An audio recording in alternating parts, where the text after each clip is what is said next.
Birleşmiş Milletler İnsan Hakları uzmanları Çin'de bilinmeyen bir yerde gözaltında tutulan eski Sincan Üniversitesi Rektörü Uygur Türk'ü Profesör Doktor Taşpolat Teyyip'in durumundan endişe duyulduğunu bildirdi.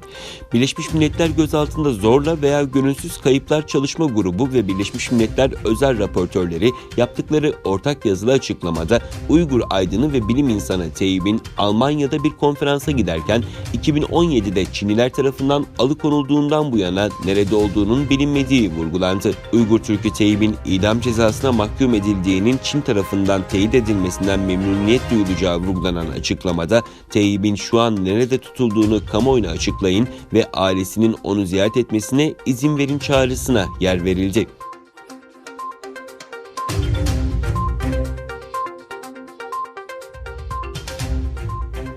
Gazze'de Çin'in zulmüne uğrayan Doğu Türkistanlı Müslümanlar için destek gösterisi düzenlendi.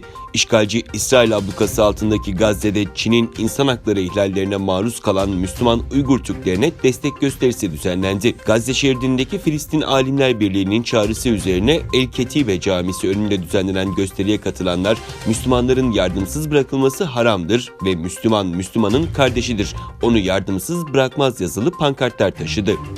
Alimler Birliği Başkanı Mervan Ebu Ras gösteri sırasında yaptığı konuşmada Pekin yönetiminin Müslüman Uygurlara yönelik uygulamalarını en basit insan haklarına açıkça saldırı ve din haklarına baskı olarak nitelendirdi.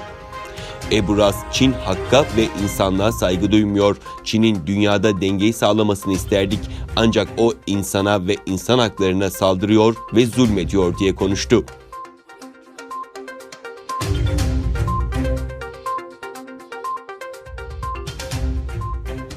Çin Komünist Partisi'nin resmi yayın organlarından Global Times gazetesinin haberine göre Çin Komünist Partisi ve hükümet meselelerine ilişkin yasaları ihlal ederek kitap yayınladıkları ve sattıkları suçlamasıyla 12 sanık Hubei eyaletine bağlı Yueyang Orta Halk Mahkemesi'nde hakim karşısına çıktı.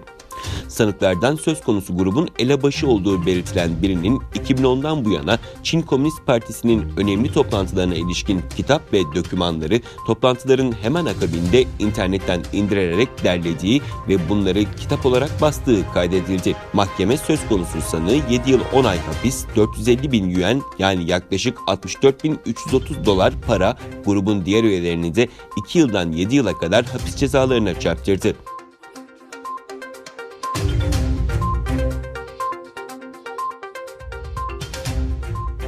Rusya, Çin ve İran donanmaları bugün yeni Cuma gününden itibaren Hint Okyanusu'yla Umman Denizi'nde ortak tatbikat yapacak.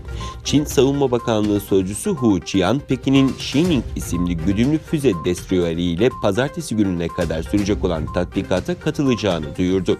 Hu Qian, ortak tatbikatla 3 ülke donanması arasındaki işbirliğinin derinleştirilmesinin amaçlandığını belirtti ve tatbikatın uluslararası hukukla uygulamalarına uygun bir şekilde gerçekleştirileceğini ifade etti.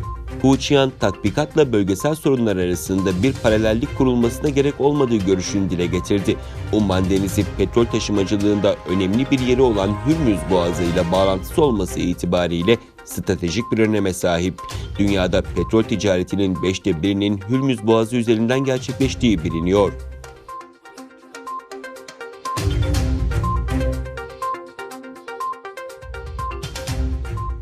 Pakistan ordusundan yapılan açıklamada kontrol hattının Hacı Pir bölgesinde Hint askerleri tarafından ateşkes ihlali yapıldığı belirtildi. İhlallere Pakistan ordusu tarafından karşılık verildiği aktarılan açıklamada bir Hint askeri noktasının vurulduğu ve biri yüzbaşı olmak üzere 3 askerin öldüğü ifade edildi.